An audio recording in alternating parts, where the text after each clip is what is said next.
Baruch Shem Kevot Maluto Leolam Vaid. Bendito seja o nome do Eterno, seu reino é para todo sempre. Shalom Lekulam, Shalom para todos, para todo o povo em Teshuvá, em todos os pontos do planeta Terra. Seja muito bem-vindo, você está no canal Teshuvá Total. Meu nome é Raimson Correia e sou um dos professores aqui neste maravilhoso canal e que tem a honra de compartilhar com você, em especial no dia de hoje, quarta-feira, toda quarta-feira, os estudos de Maasei Hashlichim, Atos dos Emissários. Leitura interpretada no seu contexto original, que é o contexto do século I, conforme narra a carta de Atos, conforme escrita por Lucas, endereçada a Teófilo. E já estamos no capítulo 13, dando continuidade, certo? Já estamos aí a pouco mais da metade do capítulo 13. E já temos aí um tempo, né? Transmitindo o estudo de Atos. Eu achei realmente que seria um estudo bem rápido, mas a gente percebe o quão ricos são os detalhes, conforme sempre cita aqui, inclusive, o Moré Marcos Felipe. Shalom a ele, né? Você, Marcos Felipe, e a toda a sua família, nosso querido Moré. Como ele sempre diz, os escritos nazarenos são o maior tesouro que a humanidade já viu, porque traz detalhes sobre como nossos irmãos em Teshuvá viveram ali no século I, praticando a Torá no dia a dia deles, e a gente percebe, interessante a maneira como era mantido as instruções do Eterno, tudo conforme ele falou, certo? E obviamente o nosso Mashiach Yeshua planificando a Torá naqueles dias, isto é, mostrando o quão grandioso é a Torá para eles, certo? Para aqueles que lhe ouviam, e dessa forma conheceram essa forma tão incrível da prática da Torá nos seus dias, que hoje é denominado pela geração presente como século I, aquele período, né? Então, a gente sempre tem levado aqui em consideração a vivência daquela época, tudo que se fazia em relação a que influenciou nos textos naquela época, os costumes, até onde a gente consegue alcançar aqui, certo? Conforme as nossas pesquisas. E eu espero estar contribuindo para o seu estudo, para o seu crescimento em Teshuvá, tá bom? Você que está aqui pela primeira vez, ou quem sabe está recentemente conosco, seja muito bem-vindo, tá bom? Você e toda a sua família, seus amigos, independente se você está acompanhando, seja na sua TV em casa, né, sentado no sofá, ou seja no seu telefone, no seu tablet, seja aonde você estiver acompanhando, seja muito bem-vindo, tá bom? E desde já agradeço a sua atenção por tudo, tá bom? Ok. Antes de nós iniciarmos, queridos, os irmãos que já estão aqui, eu não sei se já está online, o nosso querido irmão Francisco Belchior, né? Por que eu estou citando o nosso querido irmão? É porque ele diz que toca violino, falando em música agora, né? Ele toca violino e não tem a partitura do Terrelim 121 que a gente toca aqui, certo? Violino, para quem não sabe, é um instrumento que é tocado mais ou menos, né, nessa forma, ou com essa dinâmica, né? E aí precisa da partitura. Eu encontrei e queria compartilhar com ele. Então, se vocês, assim que entrar, se o irmão entrar aqui no chat, avisa ele, só para ele escrever aí o e-mail dele para eu entrar em contato com ele e enviar para ele o link, certo? De um endereço que tem a partitura do Terrelim 121 para ele poder tocar na sua casa, olha só. Que bom, eu fico muito feliz, certo? Você que tem seu instrumento musical, que já acompanha, que está aprendendo, certo? Tocar os Terrelim é uma maravilha, gente, uma maravilha, certo? Ok. Então, vamos iniciar o nosso estudo, tá bom? Nessa noite, vamos dar sequência ao capítulo 13. E só para situar você, onde nós estamos, no estudo, no capítulo 13, nesse momento, dando continuidade ao que Shaul e Barnaba, Saulo, também chamado Paulo, né, e Barnabé, Shaul e Barnaba, estão em Antioquia, numa sinagoga. Olha só, o primeiro lugar que eles procuram ao chegar lá, e em qualquer lugar que eles vão, eles procuram uma sinagoga, que é um local de reunião, onde ali se faz estudos da Torá, encontros no dia de Shabat, encontros para a celebração dos Moedim, que são os encontros marcados do Eterno, conhecido pelas nações como festas, né? E dessa forma é interessante a gente manter essa originalidade do comportamento deles, porque aqui você não tem o que imaginavam algumas pessoas a respeito de eles não procuraram uma igreja, né? Eu digo isso com todo respeito, certas pessoas que nos acompanham. Eles procuraram uma sinagoga, entendeu? Que são duas coisas que, claro, tem seus pontos ali, cada um tem a sua linha, mas trazendo aqui à tona e deixando falar os personagens que são citados. Personagem não, né? Não vou chamar de personagem porque fica parecendo que é fictício, mas não é fictício.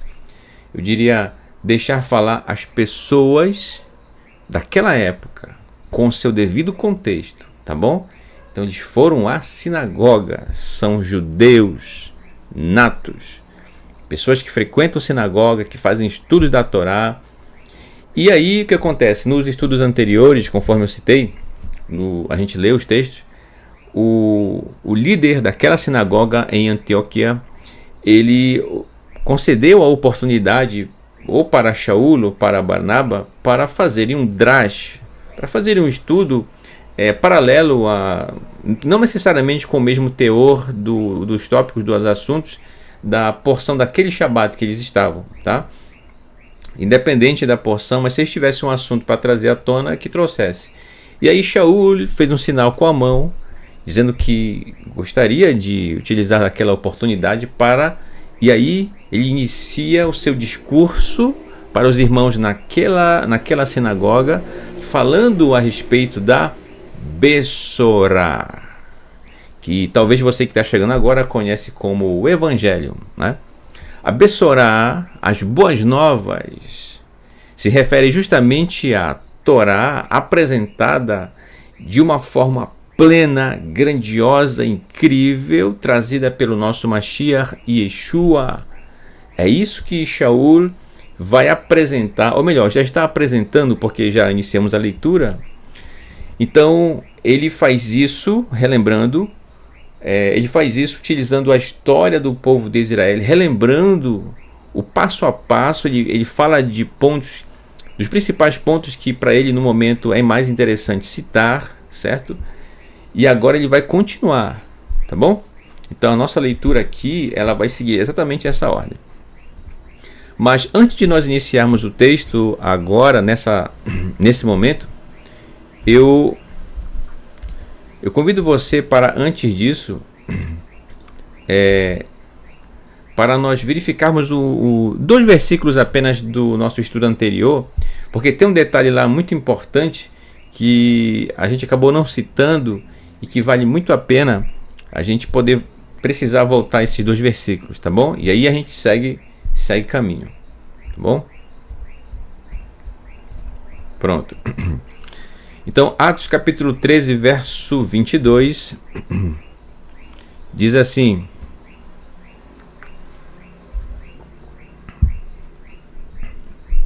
eu vou ler aqui em português, uma vez que a gente já fez, para a gente ganhar tempo, tá? A gente já fez a leitura em hebraico, e nos termos em si em hebraico eu vou dar o destaque, tá bom?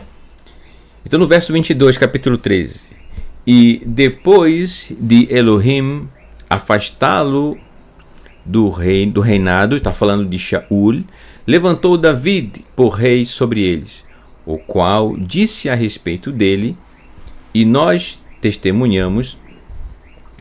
Olha só o que o Eterno falou a respeito de David: encontrei em David, filho de Ishai, Jessé na sua Bíblia em português, um homem, aqui eu coloquei em vermelho para destacar,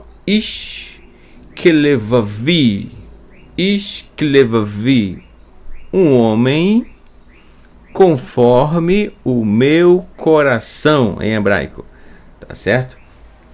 De novo, um homem conforme o kaf no prefixo aqui, ó, e aqui o yud no final aqui, ó, meu, né? Conforme o meu coração, e a palavra tá aqui no meio, sempre assim. Um homem conforme o meu coração, ou um homem segundo o meu coração. Algumas pessoas conhecem mais assim, né? É a mesma coisa, equivalente.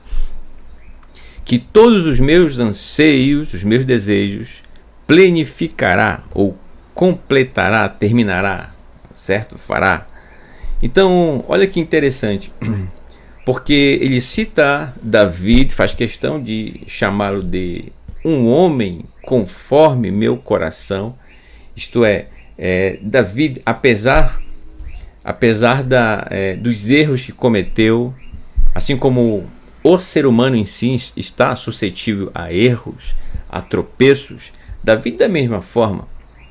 Mas aí tem um detalhe muito importante: o coração de Davi, o seu interior, sua alma, o seu mais profundo ser, tinha um apego pelo eterno tão especial. Ele amava as suas instruções, e interessante que mesmo tropeçando, como aconteceu em vários momentos de sua vida, ainda assim o desejo dele pela vivência, pela prática da Torá de Adonai sempre esteve em seu coração, e isso chamou a atenção do Eterno. O Eterno colocou por isso como um rei, Melech, sobre Israel, para conduzir o povo de Israel, né? Então, esse cuidado de Davi, e escreveu tantos terlim, tantos salmos que estão aí registrados, inclusive a gente tem a oportunidade de cantar alguns deles, certo? Mesmo talvez não sabendo a melodia original, mas a letra, o terlim, o escrito está aí até os dias de hoje, tá? Então esse amor de Davi pelo Eterno chamou a atenção do Eterno, e dessa forma, pelo fato de o Eterno dizer que ele, olha só, ele planificaria os desejos do Eterno, os anseios do Eterno. Mas como assim? O Eterno diz ele. Por isso que na aula anterior a gente citou o descendente de Davi. Não necessariamente Davi, pessoa física, mas quando o Eterno diz Davi, está falando da sua linhagem.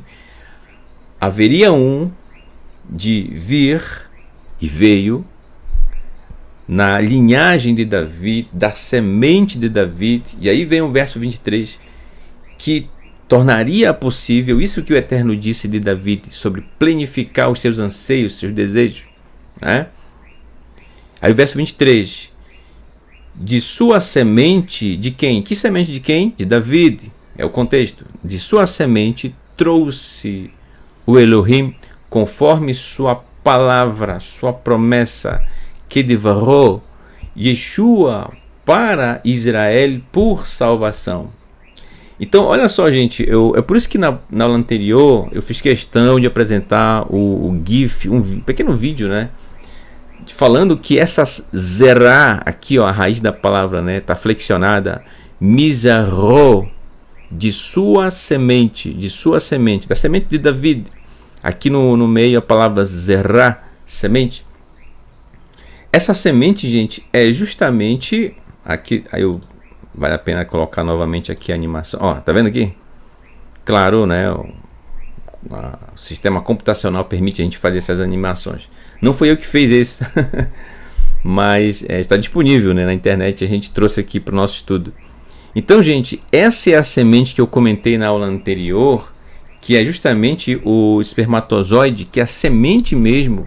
E aqui a gente está falando de Davi, que foi conforme a sua linhagem até chegar em Yeshua, e fulano que gerou ciclano, que gerou, até chegar em Yeshua.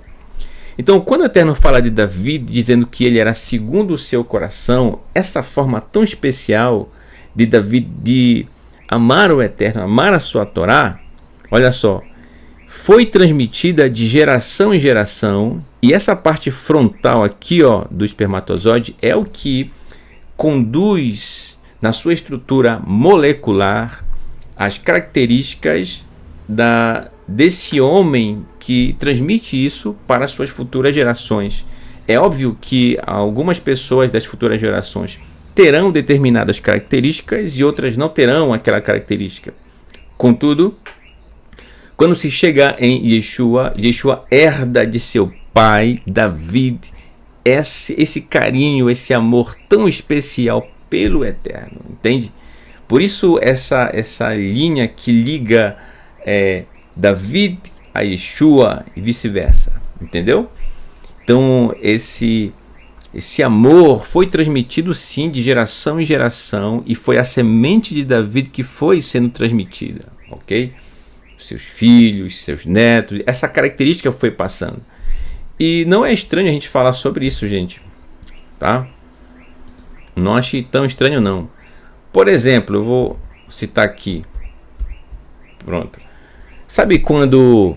O que eu estou falando aqui a respeito de entre David e Yeshua, essa característica desse amor pela Torá que David tinha e que Yeshua herdou isso, olha só que incrível. Preste bem atenção. Na sua família, ou quem sabe você mesmo que está me ouvindo agora, um irmão seu, não sei. Talvez você já ouviu dizer assim, ó, alguém dizer assim: olha, tal pessoa, fulano, olha, ele tem o jeitinho do pai dele. Olha, o sorriso dele é todinho do pai.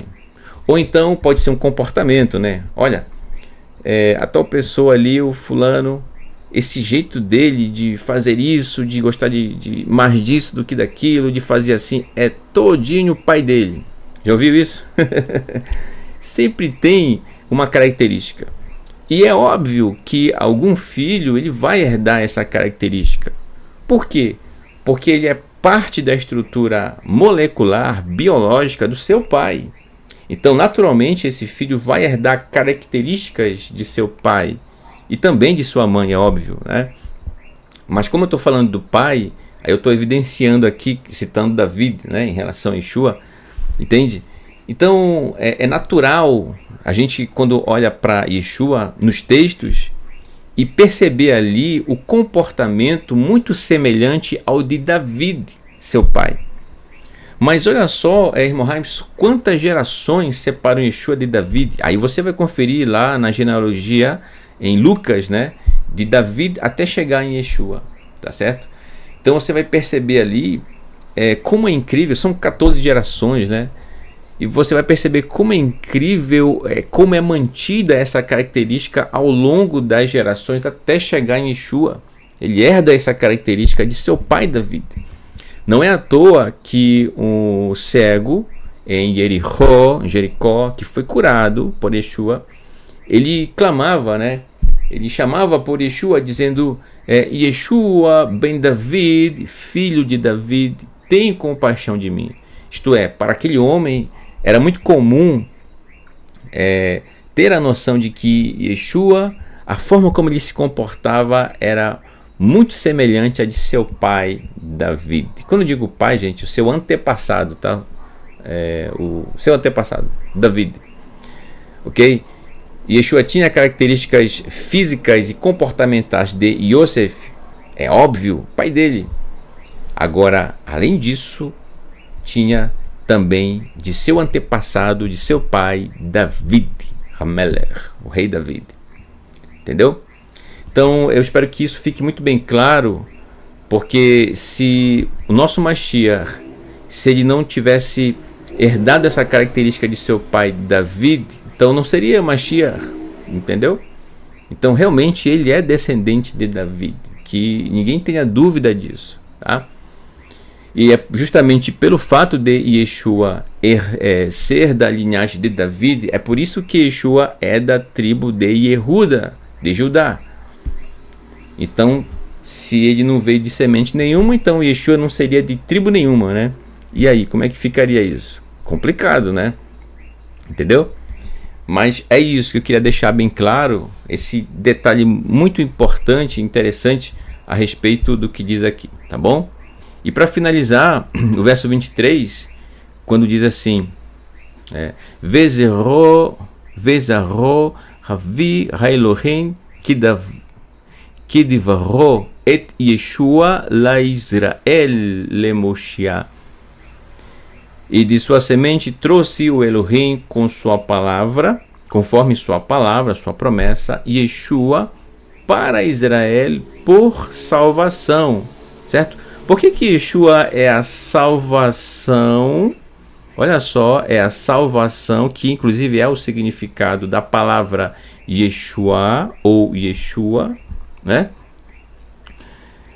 Por que ele é a salvação para o povo de Israel? O que é isso, né? O fato de Yeshua, ser Yeshua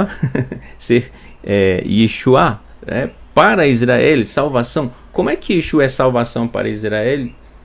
Ora, preste bem atenção, meu irmão. O povo de Israel, por várias vezes, foi levado cativo e, voltando para a sua terra, procuraram reconstruir Jerusalém, bem como as cidades circunvizinhas, o território de Israel. Então, muita coisa aconteceu em Eretz Israel, na terra de Israel, e a essência da Torá, ao longo dos tempos, foi ali meio que juntamente com certos costumes, que é próprio do povo, ok, bem, próprio do povo, mas que acabou que em alguns momentos você percebe umas discussões entre Yeshua e alguns mestres da época, porque supervalorizavam ou tornavam alguns costumes, eu digo alguns, acima, como se fosse da própria Torá. Isso não pode acontecer, entendeu? Então esse é um dos pontos de tantos que, na verdade, o povo já estava meio que já não percebendo qual a direção da Torá, qual a essência da Torá. Então, Yeshua, com esse amor pela Torá, amor esse que ele herdou de seu pai David, traz à tona a essência dela, da Torá. E aí, quando as pessoas começam a observar, começam a ouvi-lo, olha só, então isso chama a atenção das pessoas, e elas, ao ouvir realmente a Torá falando, ou seja, Yeshua, aí, meu irmão, quem ouve a Torá pela primeira vez não quer mais deixar de ouvi-la e, consequentemente, praticá-la, entendeu? Então, essa é a salvação que Yeshua trouxe para o povo de Israel, o retorno para a Torá, entendeu? O retorno para a Torá. Esse é o sentido da palavra tshuvá, fazer tshuvá, fazer um retorno, retornar para a Torá. É isso que Yeshua fez, e que o Eterno levantou tantos profetas ao longo da história do povo de Israel para trazer de volta Israel, entendeu? Então, Yeshua tinha essa missão e assim realizou, tá bom? Que bom, né? Graças ao Eterno. Então, vamos agora ao texto da nossa aula de hoje, dando sequência, que diz assim, ó. Atos capítulo 13, verso 24. Aí Shaul vai continuar agora o seu discurso. Tudo isso que a gente leu até agora, gente, nos versos desse momento, desde que eu comecei agora, é Shaul falando. Vairi, ele está na sinagoga em Antioquia, tá? Vairi arei kiro Yohanan el kol an Israel letshuvah uleritabel lifnei bo'u. E aconteceu que depois proclamou Yohanan, João, na sua Bíblia, em português, para todo o povo de Israel, para, olha só, litchuvá, para tchuvá, para retorno e para imersão. diante deles. Olha só onde Shaul vai chegar com aquilo que ele está falando, tá? Até chegar em Yeshua. Então, como eu falei ainda há pouco, certo? O retorno vale a pena trazer aqui à tona novamente, tá? Esse retorno, tshuvá, tem a mesma, nós poderíamos também chamar de fazer uma conversão. Olha só, preste bem atenção. Fazer uma conversão. Tshuvá é retorno, conversão. Isso lembra muito, inclusive, gente, para quem está chegando agora no estudo, né? Para quem já ouviu, tudo bem, mas para quem está chegando agora, quando você está dirigindo e vai fazer uma conversão, isto é, uma mudança de direção. Você estava em uma determinada direção e depois muda de direção. Nesse caso, eu estou falando do trânsito, né? Trazendo aqui para o contexto do texto, aqui da carta, a pessoa estava caminhando em uma determinada direção que não era a direção da Torá, e de repente, ao conhecer a Torá com toda essa essência através de Yeshua, a pessoa faz uma conversão, uma mudança de direção e caminha na direção da Torá. Que incrível, né? Olha só. Então, e aí uma análise minha, gente, só compartilhando com vocês, eu penso que, preste bem atenção, eu penso que quando se fala hoje em fazer uma conversão, essa palavra acabou ganhando uma outra conotação, um outro significado ao longo dos anos, quando na verdade essencialmente era uma coisa, mas se tornou outra. Ou seja, quando se fala em conversão, a nossa geração inclusive já nasceu ouvindo nesse contexto diferente do que a gente está lendo aqui no texto de Atos. Como assim, irmão Raims? Eu tenho plena certeza que você, eu, muitas pessoas aqui, se não todos nós, crescemos ouvindo a palavra conversão ou converter ligada a uma mudança de uma religião para uma outra.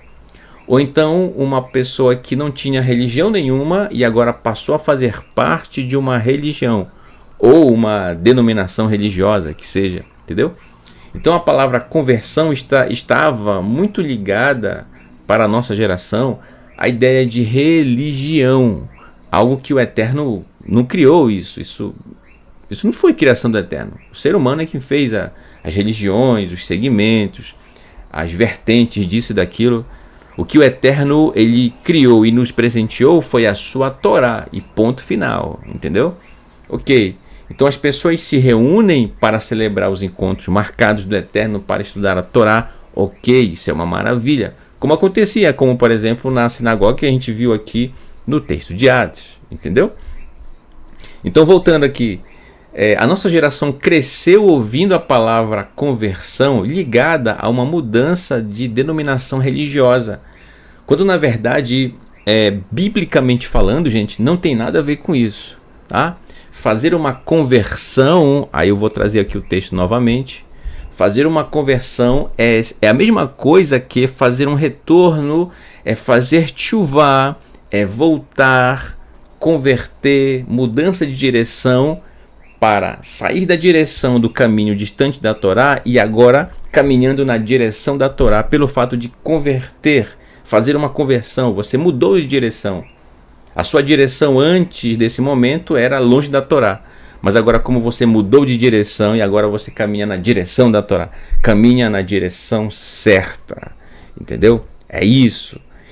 Então perceba só, uma das nossas, eu diria, missão aqui, né? Que eu faço questão de desenvolver com todo carinho. É tentar ao máximo que a gente puder colocar as expressões e com os seus devidos sentidos e seus devidos contextos no lugar certo, entendeu? Colocar cada coisa, como a gente diz, cada coisa no seu quadrado, cada coisa no seu lugar, tá bom? Então estamos devolvendo isso, né, é mais do que merecido, né? O texto merece a seu próprio sentido para o qual ele foi escrito, que é o contexto do século I, contexto judaico com sua língua hebraica, entendeu? Então é isso, não tem nada a ver com religião, tá? Mas você vai continuar ouvindo por aí as pessoas dizendo, tá? Ah, fulano se converteu a isso. Fulano se converteu a uma determinada denominação religiosa, ok? Ok, ela vai chamar nesse sentido, mas agora, você que está acompanhando esse nosso estudo, sabe que essa conversão não tem nada a ver com religião. Tem a ver com mudança de direção para caminhar agora na direção da Torá. É isso, entendeu? Ok, eu digo isso, gente, com todo respeito àqueles que prestigiam nossos estudos e que nos acompanham, tá bom? Ok, então para retorno e para imersão diante deles. Yohanan realizava essas imersões no Yardem, tá certo? No Jordão. É uma prática muito utilizada pelo povo de Israel como uma forma de simbolizar um antes de caminhar em Teshuvá e agora um depois da imersão, agora caminhando em Teshuvá, tá bom? Verso 25. Shaul continua, ele está falando, tá?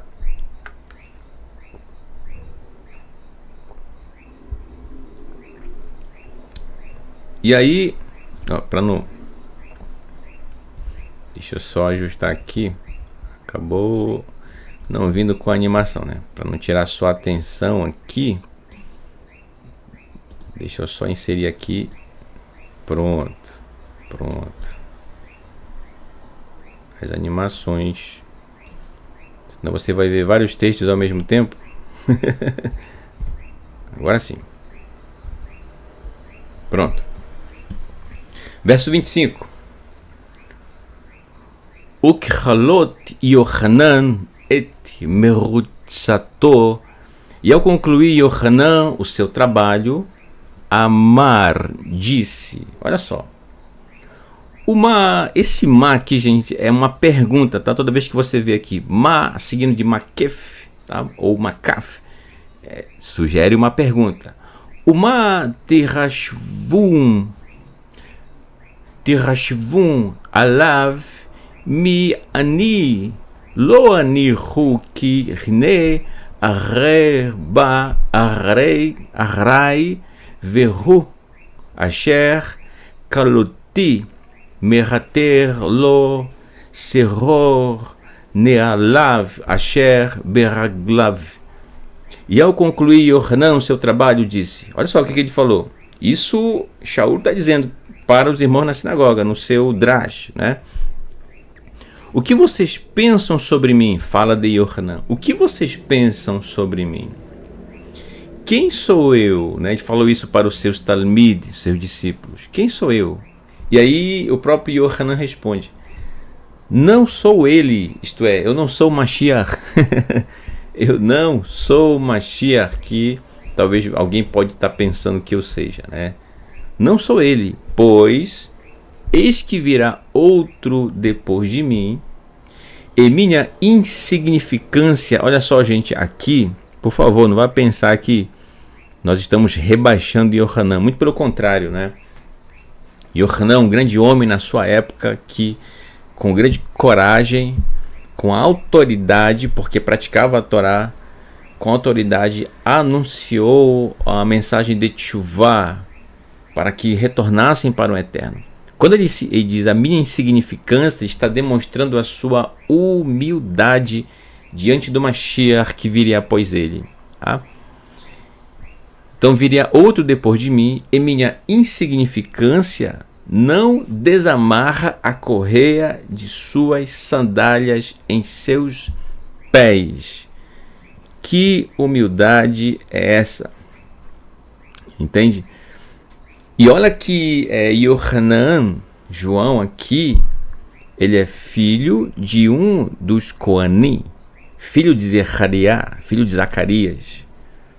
Olha só, ele, né, outra pessoa aí com peito de pombo, né, peito tufado aí, poderia de repente querer se achar o bonzão e dizer, não, que isso, eu sou filho de Cohen, filho de sacerdote, então que isso. Mas não, ele, por isso, olha só, né, por isso ele é um homem, ele foi um homem realmente muito bem instruído pelo seu pai, e tinha realmente eu diria assim, com toda a honra de ser chamado um Cohen, e que por causa do Sanhedrin da época já não havia mais os turnos, então Yohanan já não podia mais exercer a sua função no seu turno no Beit HaMikdash, no templo. Então ele demonstra sua humildade em saber que viria a Mashiach, e veio após ele, entendeu? Olha que incrível. E ao dizer que a sua insignificância não desamarra a correia das suas sandálias, expressa justamente essa humildade, certo? Quando fala da correia de suas sandálias, gente, isto é, ele não está falando apenas, olha só que incrível, ele não está falando apenas literalmente da sandália em si, não é ele se abaixar, pegar ali o cadastro da sandália e desamarrar, e não consegue, não é só isso, entendeu?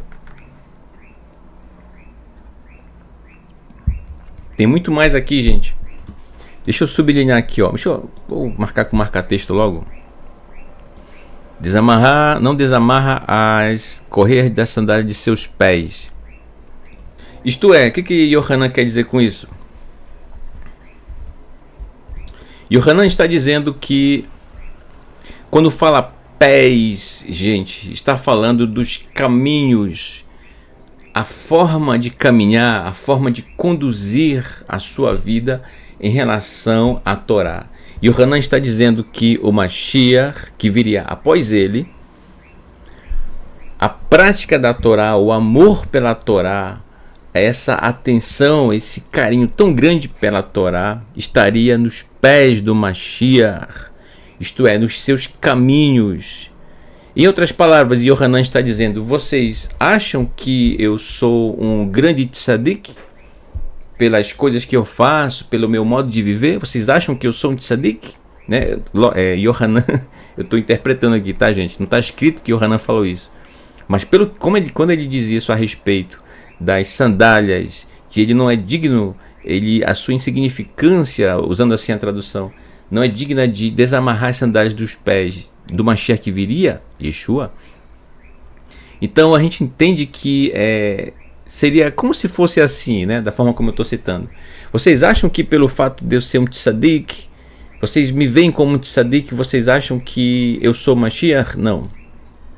Vem um depois de mim que ama muito mais do que eu, não que eu ame, mas eu amo muito, muito, mas o amor do Mashiach que virá depois de mim, desse que virá depois de mim, o amor dele pela Torá, pelo Eterno, vocês nunca viram igual. Vocês não fazem ideia do que é.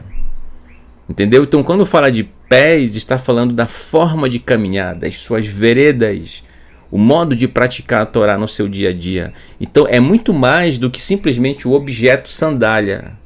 Entendeu? Então você que está acompanhando o estudo aí, já há um tempo, você já está pronto para isso. Entendeu? Você olha para o texto e já percebe que não é só o que literalmente está dizendo ali. É isso e muito mais. Tá? Então, a gente percebe a humildade de Yohanan, e isso nos mostra o quão grande foi esse homem e a sua importância no processo de tchuvá, de retorno do povo de Israel para a essência da Torá. Tá bom? E que ele, Yohanan, também seja inspiração para os nossos dias, para o retorno de muitas pessoas para a Torá. Bom?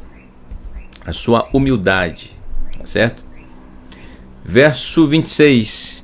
Aten anashim, vocês homens, ahim, irmãos, zerá, olha aqui de novo a palavra semente, né? Zerá Avraham, semente de Avraham, era um descendente de Avraham. E olha que eles estão em Antioquia, tá certo? Em Antioquia.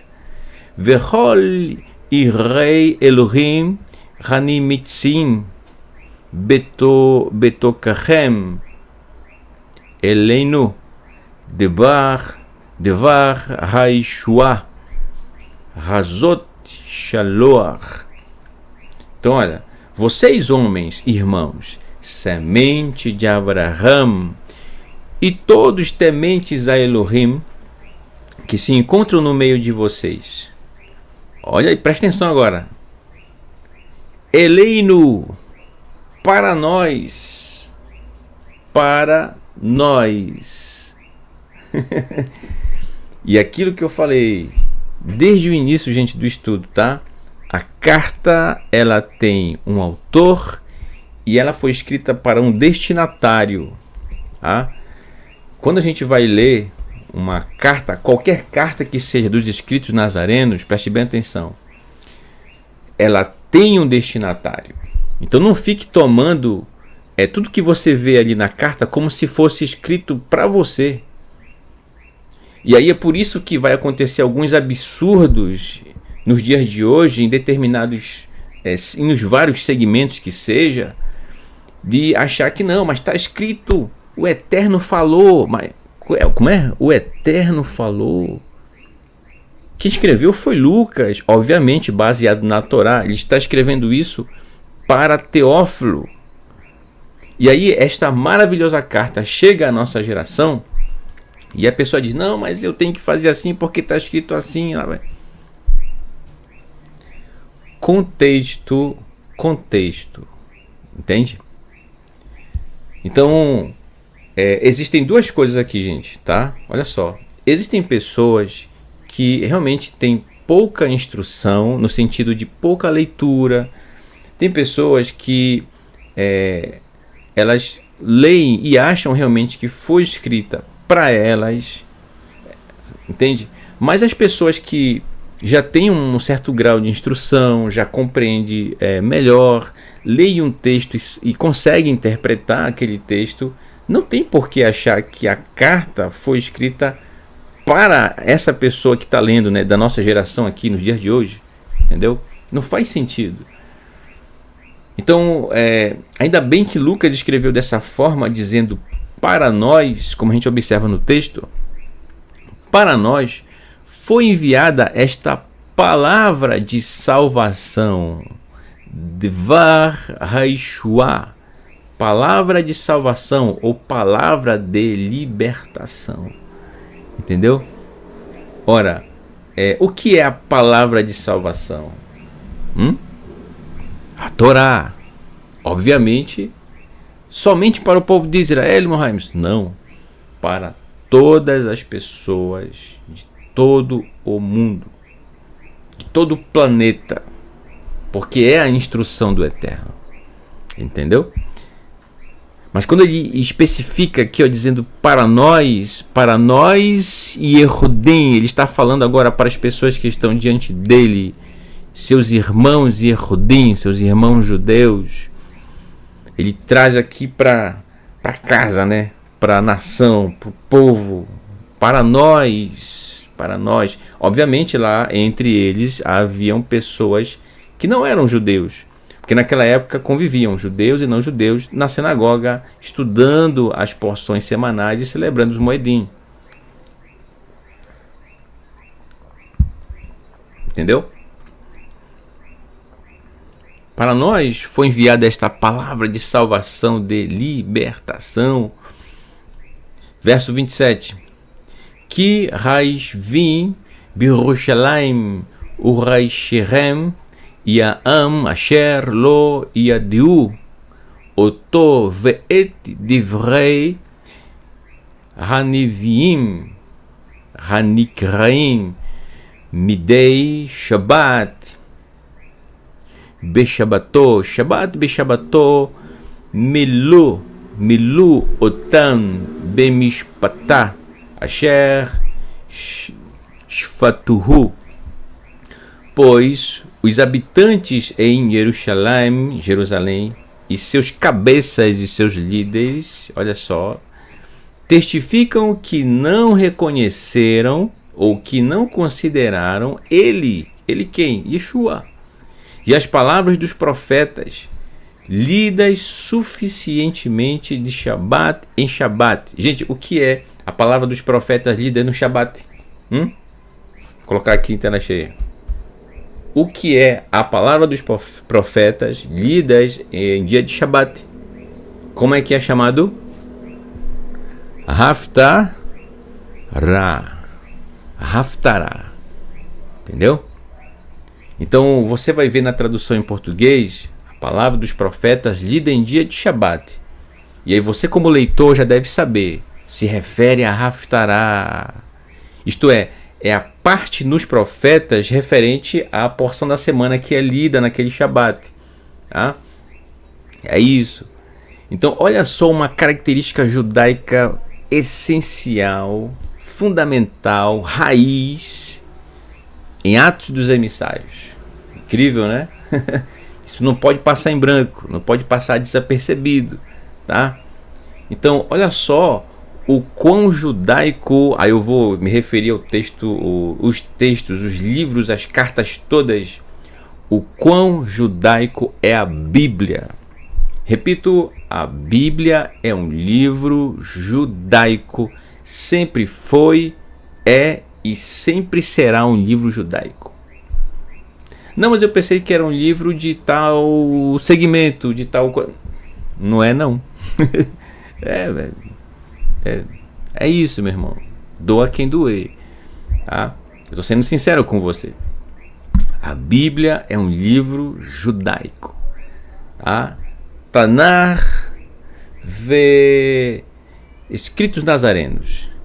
Tá? Escritos nazarenos. Ketuvim Natsarim. Isso é a Bíblia. Conforme eu falei ainda há pouco, estamos colocando de volta, pelo menos tentando, né? Colocando as coisas de volta em seus devidos lugares, com seus devidos sentidos, em sua devida ordem. Tá bom? Então, olha que informação incrível, gente, aqui. Tá? E a palavra dos profetas lida suficientemente de Shabat em Shabat. Shaul está dizendo que os cabeças, os líderes da época, não consideraram nem Yeshua e nem os profetas. O que dizia era simplesmente lido. E aí pode ser que eles tenham percebido? Pode. E ao ver que, e para não perder o seu lugar de liderança, para não perder o seu prestígio diante do povo, e realmente desconsideraram, ou não, né? Realmente, olha aqui. E assim eles concluíram o julgamento, o plano, e ao julgarem-no, tá? Isto é, o que, além disso, a gente percebe no texto que aquilo que estava escrito nos profetas a respeito de Yeshua se cumpriu perfeitamente, tá? Então, da forma como o Eterno deixou registrado, assim se cumpriu. Ve'af kilo metzu bo vo ret mishpat mavet bikshu meet Pilatus laramito. Também, pois, não encontraram nele, isto é, em Yeshua, pecado. Não encontraram pecado em Yeshua. Pecado de juízo de morte. Pediram a Pilatos que para executá-lo. Olha só. Então, ele foi julgado, Yeshua foi julgado, e não havia nele transgressão alguma que o conduzisse à morte, mas queriam ao máximo se desfazer dele. Por quê? Pelo fato de conduzir as pessoas de volta para a Torá, fazer tshuvá, conduzir as pessoas no caminho de retorno ao Eterno, então automaticamente as pessoas perceberiam, e já na verdade percebiam, o comportamento destes ou desses alguns cabeças da época, esses líderes da época, e que na verdade gostavam muito mais dos prestígios, gostavam muito mais de ser lisonjeados do que na verdade instruir o povo a respeito da obediência à Torá e dar exemplo disso. Entendeu? É isso. Então, para uma parte do Sanhedrin era muito mais lucro manter as pessoas errando, tropeçando na Torá, porque dessa forma teria mais pessoas ali levando seus sacrifícios do que instruindo de fato as pessoas a respeito de como deveriam seguir as instruções do Eterno.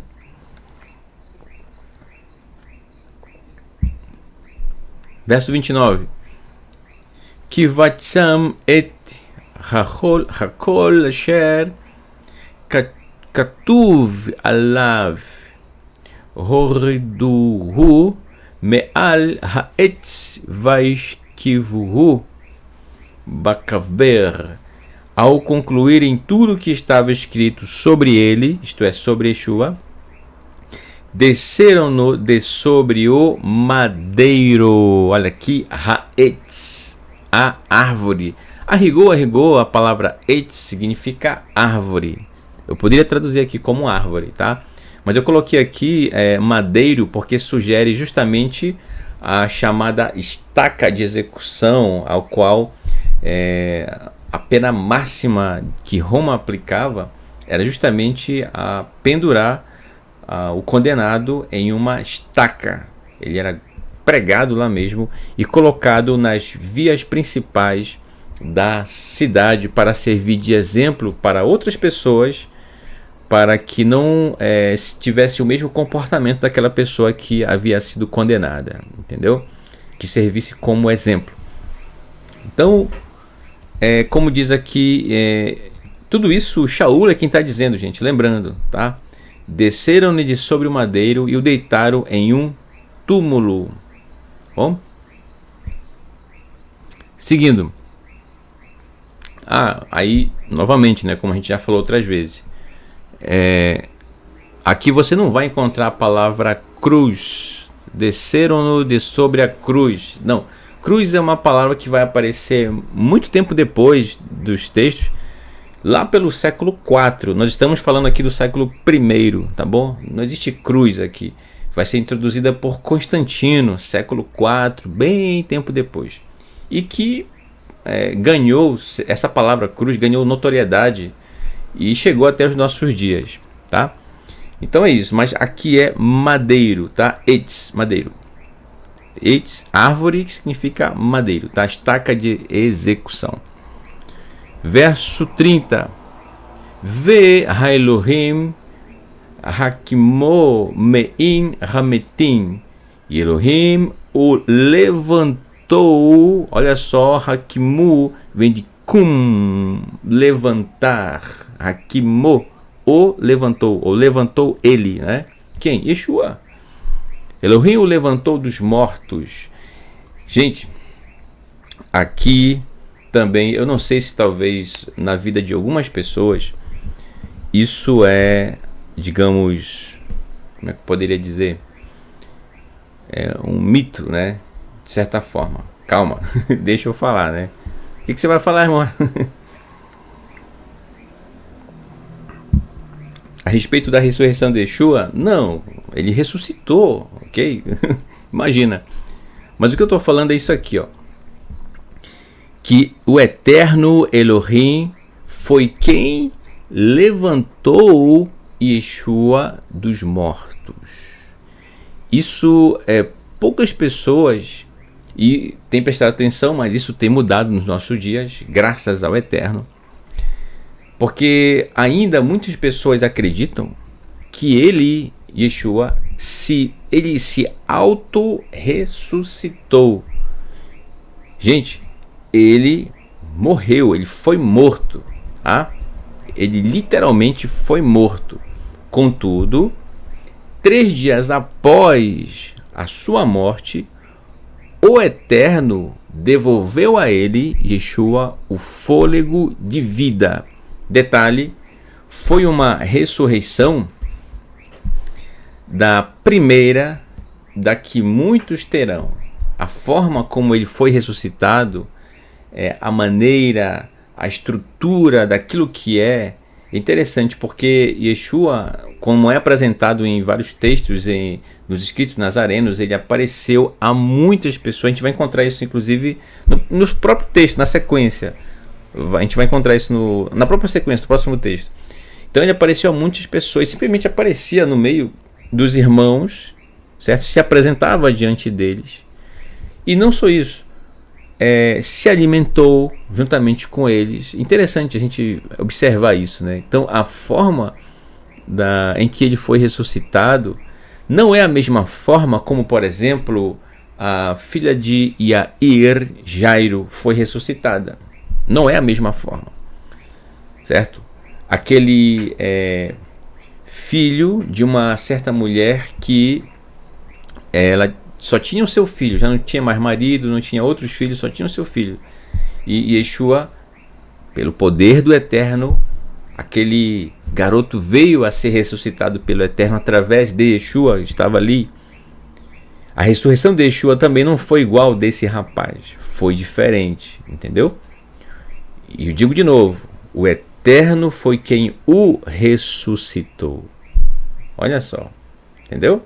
É importante ter esses detalhes aí muito bem apurados, muito bem observados, porque a partir disso você percebe o quão realmente Yeshua, ele amava, e eu digo ama o Eterno, depende do Eterno, servo do Eterno, entendeu?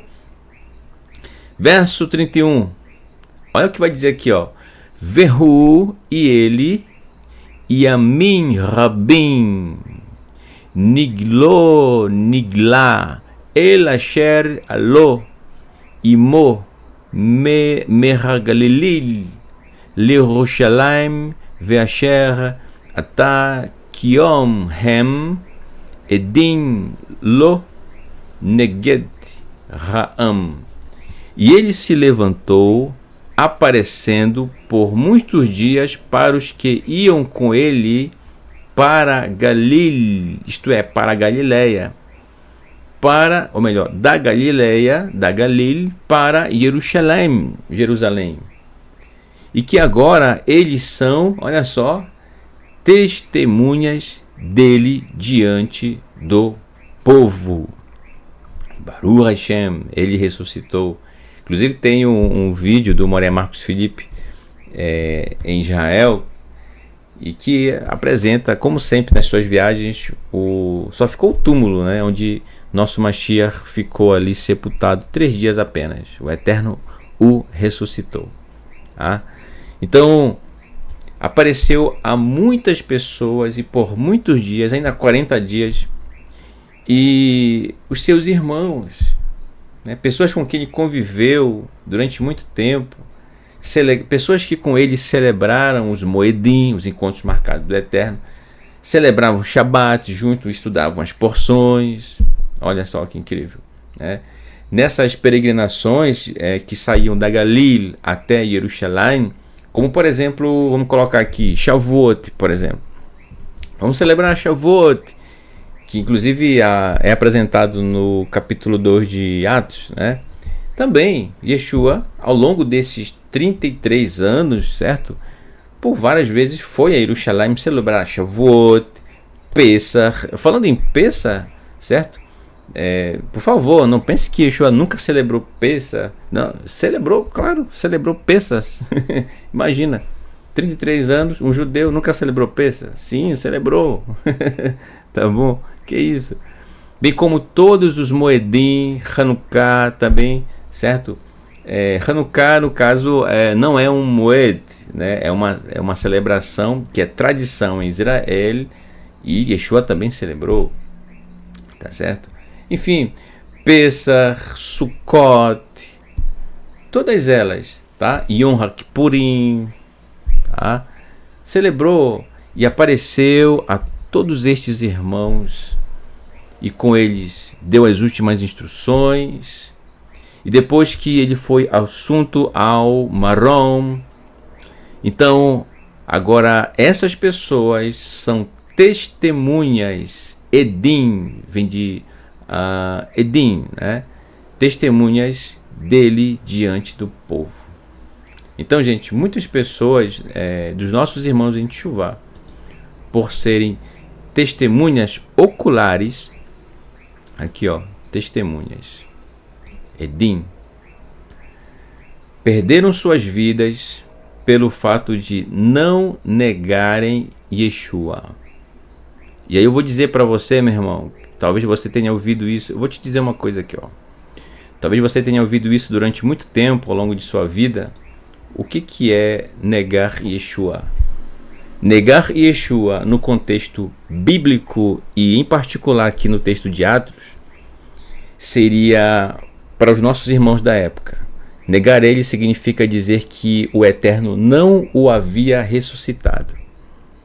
Mas muito pelo contrário, muitos deles, dos nossos irmãos, que mesmo estando diante de seus algozes, de seus carrascos, com a espada já apontando para eles, direcionada para o pescoço deles, como é que eles iriam negar algo que eles viram, falaram com Yeshua, viram Yeshua, comeram juntamente com ele?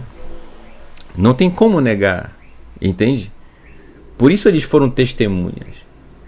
É isso que é ser testemunha de Yeshua naqueles dias. Então, por eles não negarem Yeshua, então muitos perderam a vida, foram perseguidos, nossos irmãos em Teshuvá. E eu deixo aqui o meu Toda Rabá, o meu muito obrigado a todos os nossos irmãos daquela época que não negaram aquilo que viram, aquilo que presenciaram nos seus dias. O nosso Mashiach, Yeshua, ressuscitado pelo Eterno. Receberam as últimas instruções por 40 dias, puderam tocar nas suas feridas, e até o último instante em que Yeshua esteve com eles, nunca deixou de instruí-los a respeito de como deveriam proceder conforme a Torá. Após Yeshua ter sido ressuscitado pelo Eterno, continuou instruindo ou finalizando as instruções que já vinha instruindo seus talmides, seus discípulos, as pessoas que o ouviam, entendeu? E é possível que você e eu, meu irmão, sejamos testemunhas hoje do nosso Mashiach Yeshua, apesar de nós nunca termos visto ele, seja antes ou após a sua ressurreição. É possível nós sermos? É possível. E como é que nós podemos ser testemunhas de Yeshua hoje?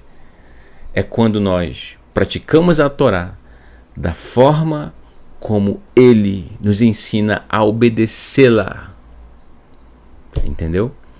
Longe de toda e qualquer prática que seja contrária à Torá. Essa forma tão incrível e tão elevada de obedecer à Torá, quando praticada por nós, estamos sendo testemunhas de Yeshua. Baruch Hashem? É isso, meu irmão, tá? Não é necessariamente você, escrever na sua camisa, tudo bem, ok? Uma frase ali, alguma coisa, mas isso não necessariamente quer dizer que você é testemunha. Não é você batendo de porta em porta dizer que você é testemunha de Yeshua. Não é assim que se testemunha de Yeshua. Se testemunha de Yeshua quando nós, repito, obedecemos a Torá da maneira como ele nos ensinou, com esse carinho tão especial, com essa elevação tão especial, carinho esse pela Torá que ele herdou de seu pai David. Lembra da semente de David? O código genético, as estruturas biológicas que foram percorrendo gerações até chegar a ele, e ele mostra essa característica 14 gerações depois de David. E aí, nos dias de Yeshua, ali com os seus talmid, é como se fosse, mas não é, É como se fosse David ali diante deles. Mas não era David, mas o descendente de David, Yeshua. Tá bom, meus irmãos? Então eu concluo por aqui o nosso estudo, tá, gente? Nessa noite, quero deixar para você o meu Toda Rabá, o meu muito obrigado pela sua participação, pela sua paciência em estar aqui conosco, desfrutando desse grande momento, desse estudo que estamos realizando, tá bom? E todo esse esforço que todos os professores aqui no canal têm feito, gente, é por amor ao Eterno e por amor a todos os nossos irmãos que nos acompanham, tá, gente? A gente sabe que dá trabalho, não é fácil, né? Parar para traduzir, tá certo? Eu não tenho, por exemplo, a mesma prática, a mesma velocidade que o Moré Marcos Felipe, por exemplo, né? A gente, né, tá aprendendo, vai fazendo a tradução aqui e ali, vai mexendo um pouquinho hoje, um pouquinho amanhã, né? Temos os nossos afazeres, assim como cada um de vocês também tem, tá certo? E a gente dedica um pouco do nosso tempo para poder trazer esse material com todo carinho, com todo amor. E eu espero hoje, mais uma vez, ter contribuído, meu irmão, para o seu aprendizado a respeito dos textos que foram apresentados e que nós possamos nos apegar mais e mais à Santa Torá de Adonai. Que possamos ser testemunhas de Yeshua, nosso Mashiach, nosso Mestre, que nos ensinou a respeito da obediência à Torá. Tá bom? Bem, novamente, como eu falei no início, eu espero que, não sei se o irmão Francisco Belchior entrou aí no chat e deixou seu e-mail para eu entrar em contato com ele. Ou então, só escrever para o meu e-mail, né? O nosso querido irmão Francisco Belchior, tá? Só dar um alô, aí eu dou um retorno para ele para falar da partitura de Terrelim 121, tá bom? Ok, então, vamos cantar um pouquinho para a gente concluir nosso trabalho, né? Nossa aula de hoje. Bem, vamos cantar com o Rapar Varim, o que vocês acham, né? Eu falo assim como se eu estivesse ouvindo você, né?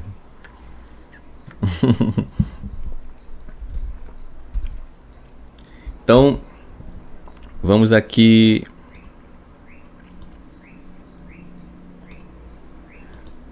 Vamos de maçã doce, o que vocês acham?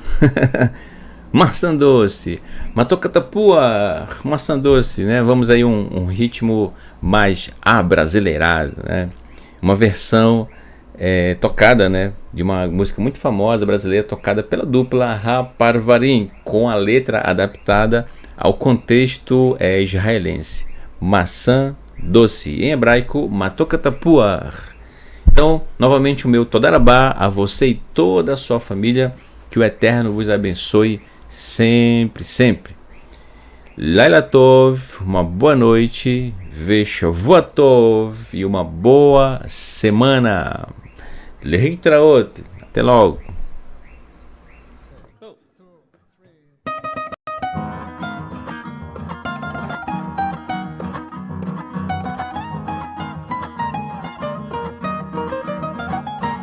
אין לך מומיתה, ככה את אומרת, את נותנת לי בגדים וכל חיי. אז שימו לב, הקשיבו ידידיי, אין זה גן עדן שהוא קצת יפה מדי. מתוקתפובה, הים מלובה, מה שטוב הוא טוב וטוב מהטוב לא טוב. מתוקתפובה, הים מלובה, מה שטוב הוא טוב וטוב מהטוב לא טוב. כן, רק אותי את אומרת, אותי את אוהבת כל ימיי, זה נשמע מתוק מלבש. אין לי כמו מריה רוזה, אך אין לי אחרת כמו רוזה מריה, זה סיפור ישר חדש. מתוקתפובה, הים מלובה, מה שטוב הוא טוב וטוב והטוב לא טוב. מתוקתפובה, הים מלובה, מה שטוב הוא טוב וטוב והטוב לא טוב. אין לך מומיתה, ככה את אומרת, את נותנת לי בגדים בכל חיי. אז שימו לב, הקשיבו ידידיי, איזה גן עדן שהוא קצת יפה מדי. מתוקתפובה, הים מלובה, מה שטוב הוא טוב וטוב מהטוב לא טוב. מתוקתפובה, הים מלובה, שטוב הוא טוב וטוב מהטוב לא טוב. כן רק אותי את אומרת, אותי את אוהבת כל ימיי. זה נשמע מתוק מדבש, אין לי כמו מריה רוזה, אך אין לי אחרת כמו רוזה מריה. זה סיפור ישן חדש. מתוק התפובה, היום הוא מלובה, מה שטוב הוא טוב וטוב והטוב לא טוב. מתוק התפובה, היום הוא מלובה, מה שטוב הוא טוב וטוב והטוב לא טוב. מה שטוב הוא טוב וטוב והטוב לא טוב. מתוק התפובה, הים הוא מרובה, מה שטוב הוא טוב וטוב והטוב לא טוב. בואו תנסו.